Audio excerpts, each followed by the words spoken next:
For those of you who don't know me, my name is Rob, and it has been a great privilege to be one of Dave's best men today. I have known Dave for 13 years, and I was first introduced to him by my then girlfriend, now wife, Martha, who grew up with Dave and Patch, and they went to the same reception school. She has fond memories of the games they would play. One where the two of you would pretend to be knights, and Martha a princess who would order you to make castles. She also remembers one time when Dave and her decided to play soldiers. Even at the young age of 7, Dave had the confidence for the ladies and had no shame when he barked the orders at her, saying, "Right, I'm the commander, I'm in charge, now take your clothes off."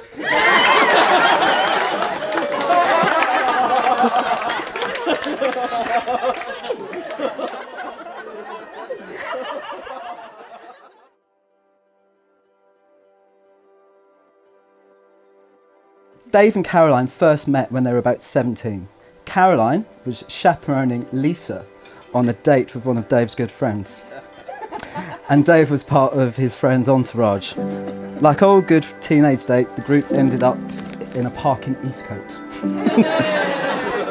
Romance was not on the cards, but a good friendship was forged and the two would enjoy hanging out with each other. After a couple of years, Dave realised he was developing stronger feelings towards Caroline, and eventually decided to do something about it. His first romantic advances must have made a huge impression on her, because soon after she bought a one-way plane ticket to Australia with Lisa and flew thousands of miles away from him. On my own wedding day, where I showed my love for Dave by asking him to be an usher, he handed me the phone with Lisa and Caroline on, congratulating me from down under. I think he was actually more excited to be speaking to Caroline than being at my wedding. However, the feeling must have been mutual because she did come back. Or maybe she just couldn't get a long-term visa. I remember the day when Caroline and Lisa got back from Australia unannounced. Dave was bouncing around the house like all his Christmases had come at once, shouting, "Caroline's back! Caroline's back!" We all rushed across in cabs to Watford to greet the returning travellers. None faster than Dave, who would have run like Forrest Gump to get there if he had to. That night, the party went into the early hours, and in the morning, with the two chatting to sunrise, when then, as Caroline puts it, Dave jumped her. And the rest is history.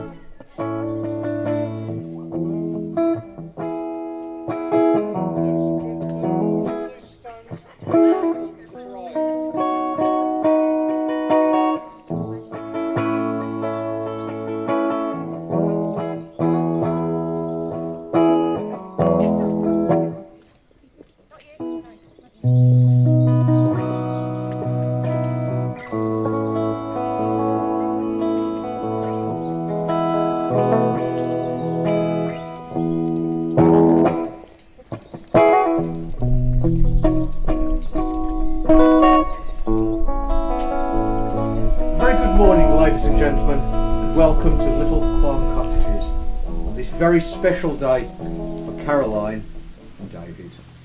I know it means so much to them both, that you can all be here today to witness their marriage, to share their happiness on this special occasion, and to help celebrate the beginning of their new life together as husband and wife.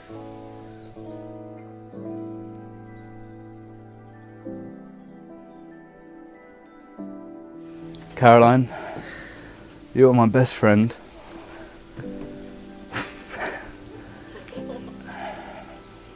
I promise to love you and make you smile for the rest of our lives. I promise to hold you when you're cold, care for you when you're sick, and be at your side till we're really, really old. You make me a better person. I love you.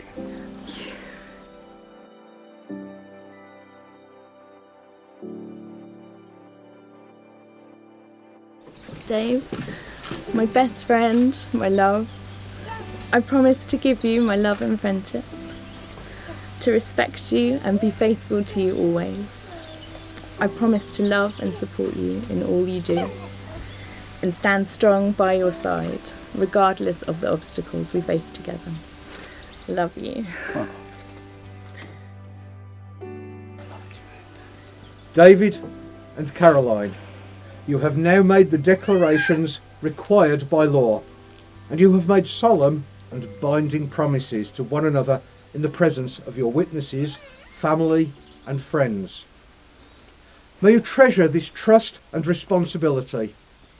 May your life together be full of much love, happiness and laughter.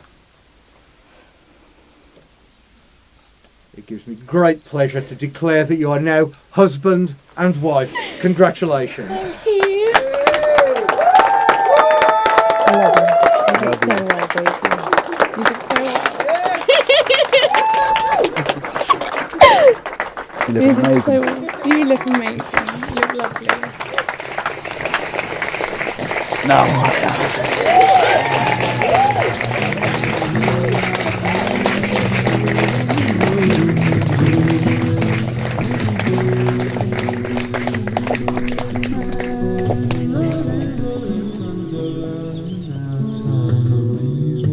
I often meet Dave for a drink at the Castle pub after he finishes work, and we'll sit hours talking about everything. It was in these conversations I discovered Dave's vision for utopia, which he had coined Dave's England. He would joyfully tell of what he would do if put in charge of the country, and how he would deal with criminals, the NHS, housing benefit, and how he would forcefully sterilise sex offenders. Luckily, due to Dave's lack of political power, hopefully this 1984 Orwellian dystopia will never be realised. One of his proudest pieces of policy making was the mandatory licence for having children, with prospective parents having to prove they were smart enough to have them. On that subject, watch out, Caroline, because Dave said as soon as the ring's on your finger, he's going to tamper with your birth control. Dave hates David.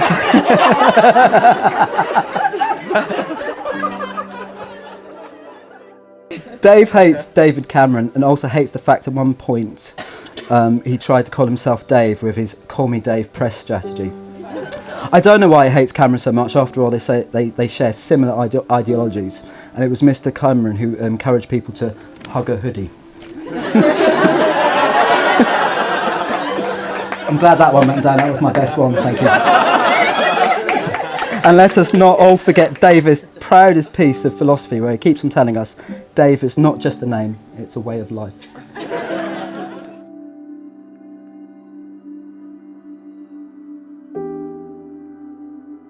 Thank you, Caroline, for shaping Dave into the man he is today.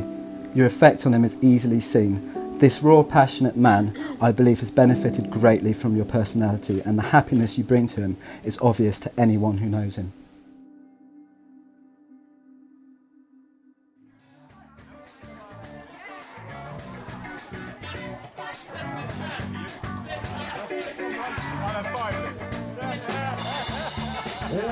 So, ladies and gentlemen, by raising your glasses, let us dedicate our love and support to this wonderful marriage, to Dave and Caroline.